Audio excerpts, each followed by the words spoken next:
गर्मियों के दिन थे। जंगल में सूरज आग बरस रहा था। तमाम जानवर प्यासे थे और कुछ ठंडा पीने की तलाश में थे। ऐसे में राजू कौवा और उसकी बीवी मीना कौवी ने जंगल के किनारे गन्ने के रस की छोटी सी दुकान खोली। वो सुबह सवेरे खेत से ताज़ा गन्ने लाते, मशीन से रस निकालते और उसमें लीमू, पुदीना और काला नमक मिलाकर मज़ेदार ठंडा जूस बनाते।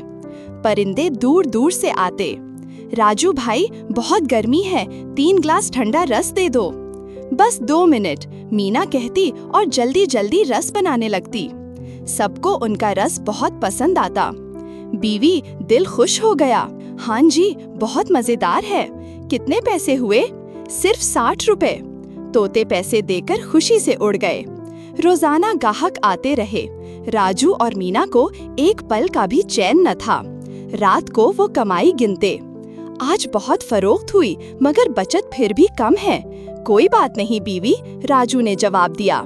कम से कम बेरोजगार तो नहीं है। एक दिन हमारी दुकान बड़ी बनेगी। एक दिन मीना की सास मिलने आई। मीना, बड़ी खुशी से आई थी, मगर तुम्हारा घर अब भी टूटा फूटा है। क्या रस की दुकान नहीं चल रही? चल तो रही है अम्मा, लेकिन गन्ना, लीमू, पुदीना और मशीन की खराबी का खर्च सारा मुनाफा खा जाता है। नया घर कैसे बने, ख्वाब कैसे पूरे हों? राजू बहुत सीधा है, सास बोली।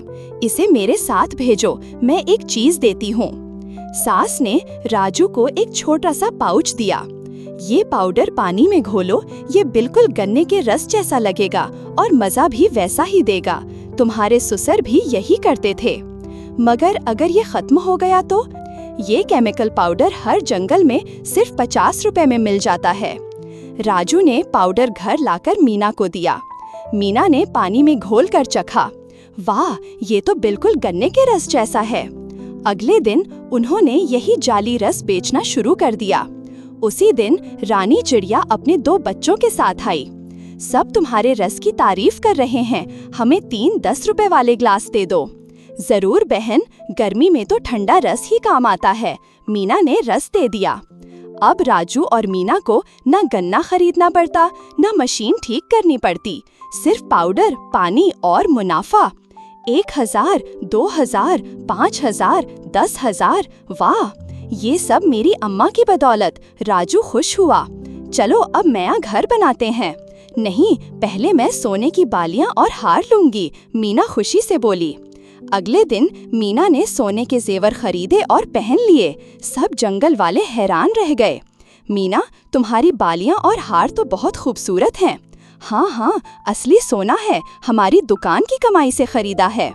एक 20 रुपए वाला ग्लास दे दो, मैं बेटे के लिए ले जा रही हूँ। लेकिन लूसी बहन, गन्ने का रस ताज़ा पिया जाता है।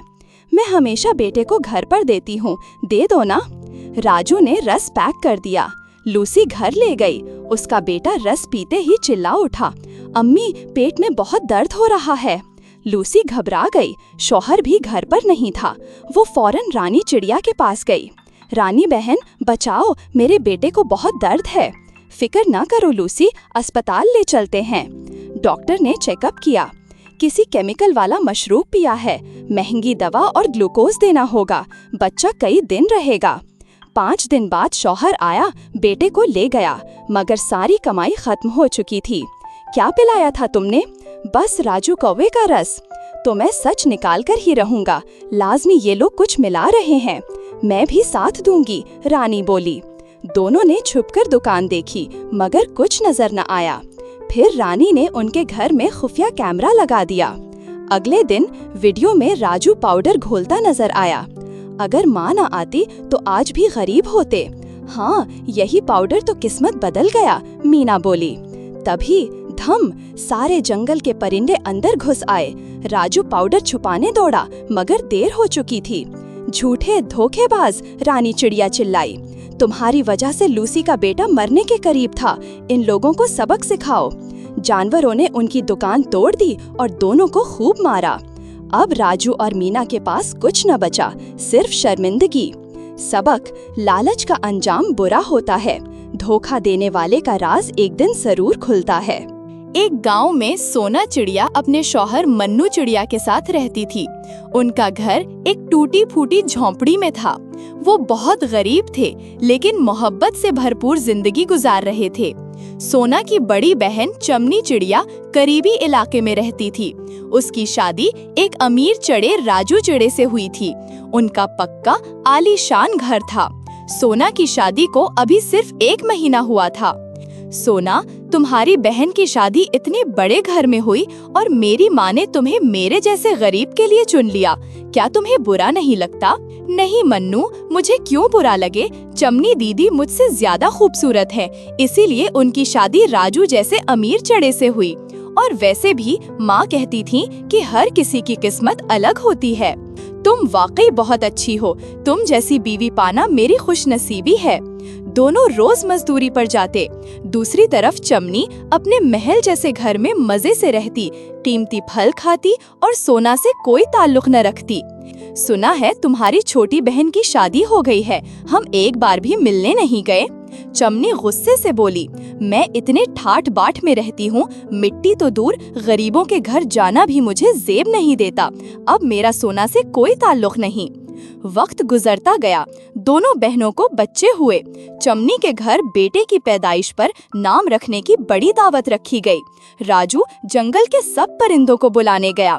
जब वो सोना के झोंपड़ी के पास पहुंचा तो दिल में सोचा कि चमनी तो सोना को दावत नहीं देना चाहती, मगर फिर भी वो सोना और मन्नू को बुला लेता है। सोना और मन्नू बहुत खुश होते हैं और वादा करते हैं कि वो जरूर आएंगे। वो भी बताते हैं कि उनके यहाँ एक खूबसूरत बेटी हुई है। दावत के दिन जब सोना, मन्नू और उनकी बेटी पहुँचते हैं तो चमनी उन्हें नजरअंदाज करती है। चमनी नौकर कालू कौवा से कहती है, इन गरीबों को मेरे घर से निकाल दो। कालू जानबूझकर उन पर कॉफी गिरा देता है और सबके सामने उन्हें जलील करके बाहर निकाल देता है। सब परिंदे हंसने लगते हैं। सोना और मन्नू बहुत दुखी होकर वापस लौटते हैं। रास्ते में एक शराबी परिंदा मन्नू को टक्कर मार देता है और उनके बच्चे कुछ पैसे भी इलाज में खत्म हो जाते हैं। काश हम इस घमंडी बहन के घर ना गए होते। फिर एक दिन एक फकीर परिंदा उनके घर आता है। सोना उसे बच्ची की बची हुई खिचड़ी दे देती है। फकीर बदले में एक खाली मटका देकर चला जाता है। सुबह सोना देखती है कि मटका सोने से भरा हुआ है। वो खुशी से मन्नू को बताती है और दोनों की किस्मत बदल जाती है। अब वो बहुत अमीर हो जाते हैं और चमनी की हालत खराब हो जाती है। सोना बहुत अमीर हो गई है, तो मुझसे मदद मांग लो।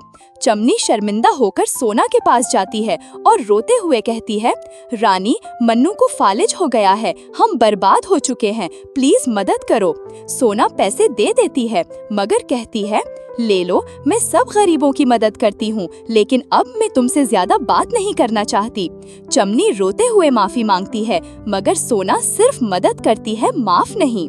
सबक, जिंदगी में कभी गुरूर नहीं करना चाहिए, क्योंकि गुरूर एक दिन टूट ही जाता है।